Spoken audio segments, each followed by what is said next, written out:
Welcome to Binaural Audio.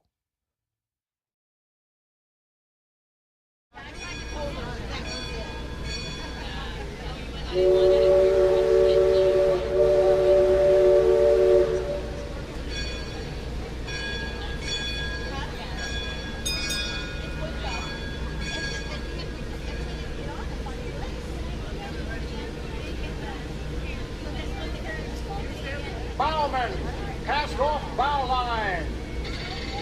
Engine room, ahead 1/4. Engine room, ahead 3/4. Leadsman, sound off. On the walk. Spot 1. That's the leadsman calling out the depth markings so we can avoid running aground. Mark Twain. Mark Twain is not just the name of a riverboat or a great American author. It also means the water here is 2 fathoms deep. That means it's safe enough for us to proceed on our steam-powered journey along the rivers of America. On our trip, we'll visit the magnificent Columbia of the Great Northwest, the graceful Missouri of the windswept plains, and the rugged Rio Grande along the border of Texas and Mexico. I'll be sure to point out interesting sights along the way and even tell you about a legend or two. We begin our trip right here on the mighty Mississippi, heading south and ending up down in New Orleans.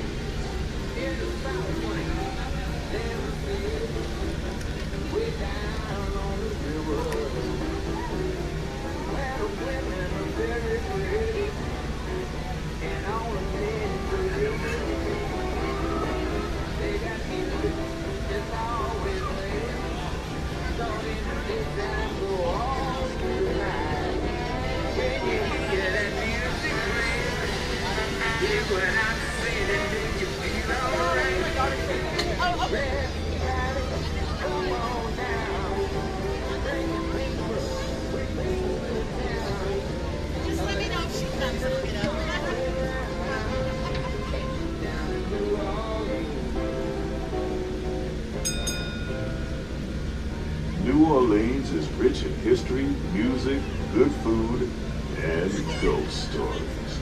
One of those stories involves the old mansion you see over there on the hill.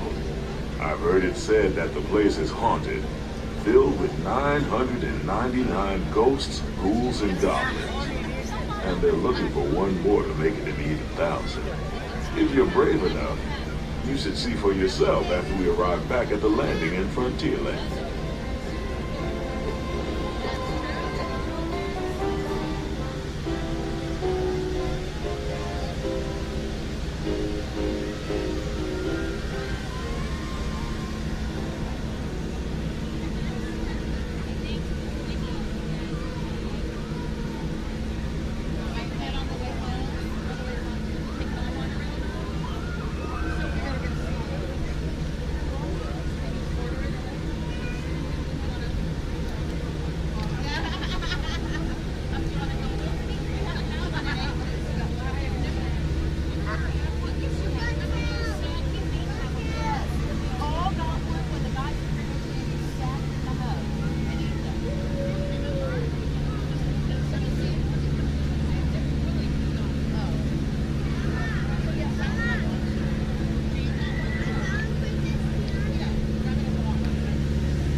We're now passing Fowler's Harbor.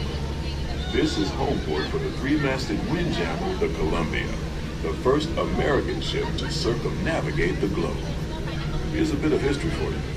The Columbia set sail from Boston Harbor in 1787. she rounded Cape Horn and became the first American ship to carry the Stars and Stripes around the world.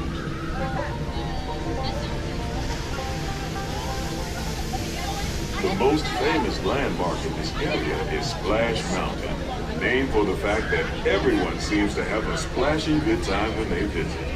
Splash Mountain is part of Critter Country, a remote wilderness filled with tall pines, rustic buildings, backwood bayous, and one of those tall tales we often hear along the river.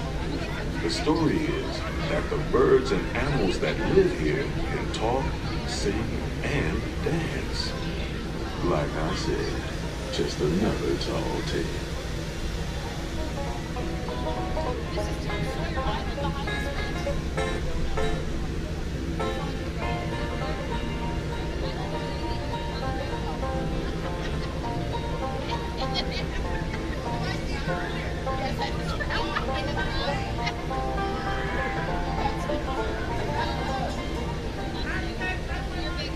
While you're in Critter Country, you might want to grab a paddle and try your hand at the Explorer canoes.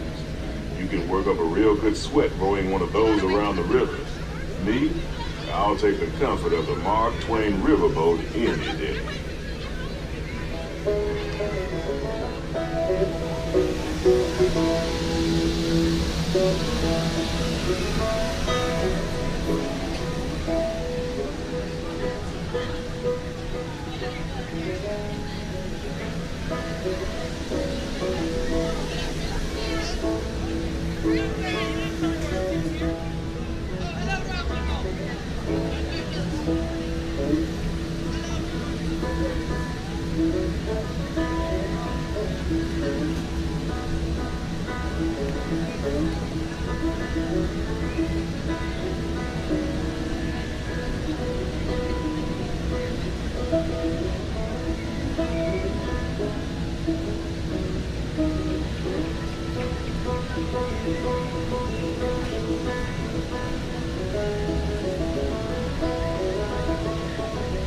As we head into the remote areas of the rivers of America, you're in for a real treat.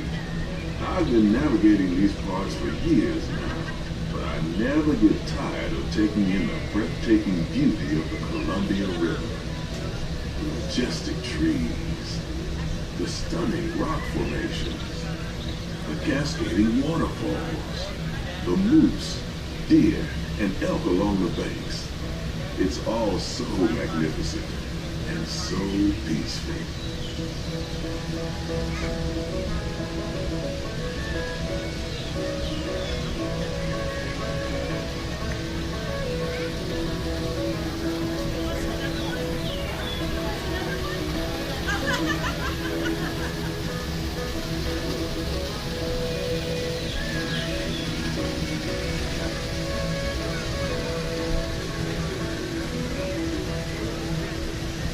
To the side of the river is an Indian chief, and I do believe he's giving us a sign of peace. That means we're all clear as we head up the Missouri River to the home of the Plains Indians.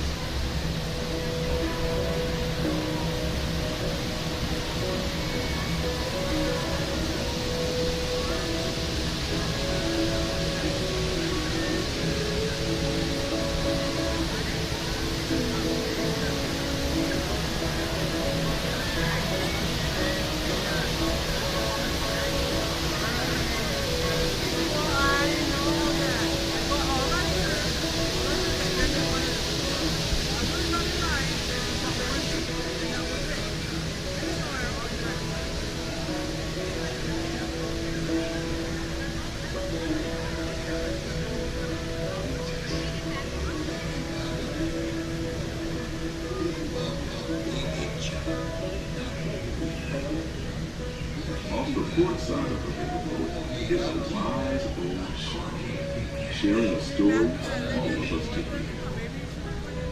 He's telling the tale of how a woodpecker taught a young tribesman to take a hollowed-out branch and turn it into that most wondrous of musical instruments, the flute.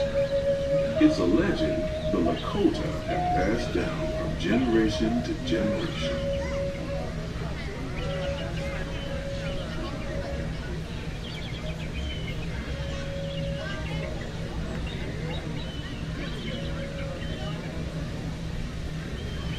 And there, just beyond the shaman, is a tribe of Plains Indians setting up their camp along the banks of the river.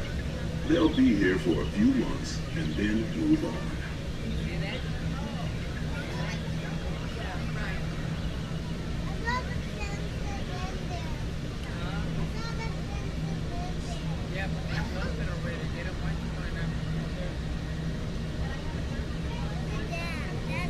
As we continue our journey, keep a close eye on the riverbanks. There's a good chance we might catch a glimpse of moose, mountain lions, and other wildlife.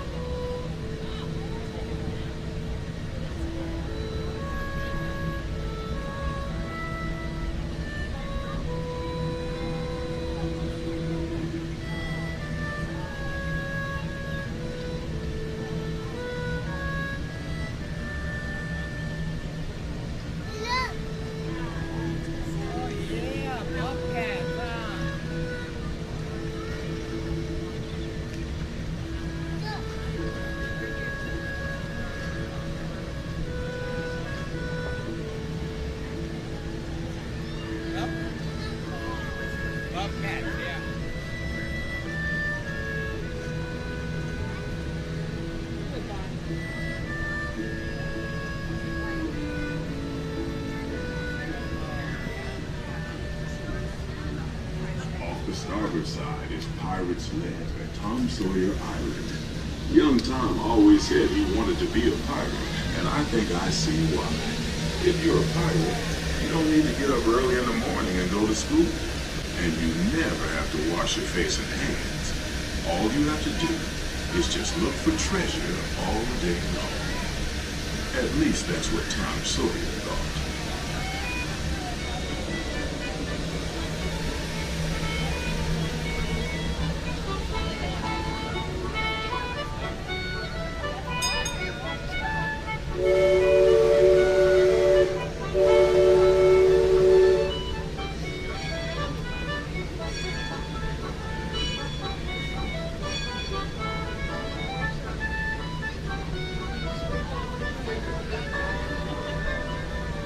We're now heading back into civilization along the Rio Grande. Off in the distance are the towering buttes of Big Thunder Mountain.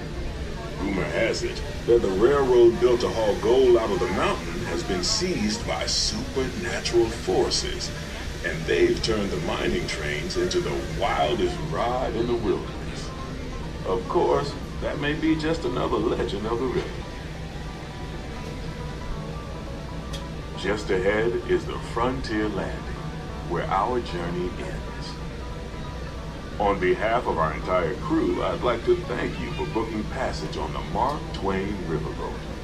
At this time, we ask that you prepare to disembark. If you're on one of the upper decks, please make your way down to the first deck. The stairways to the right side and the back of the boat may offer the quickest and easiest route. We hope you enjoyed your voyage with us and that you'll visit us again real soon. Doing good, doing good. Thank you. Engine room. Approach levee at 1/4 speed. Man the bow line. All passengers, stand by to go ashore.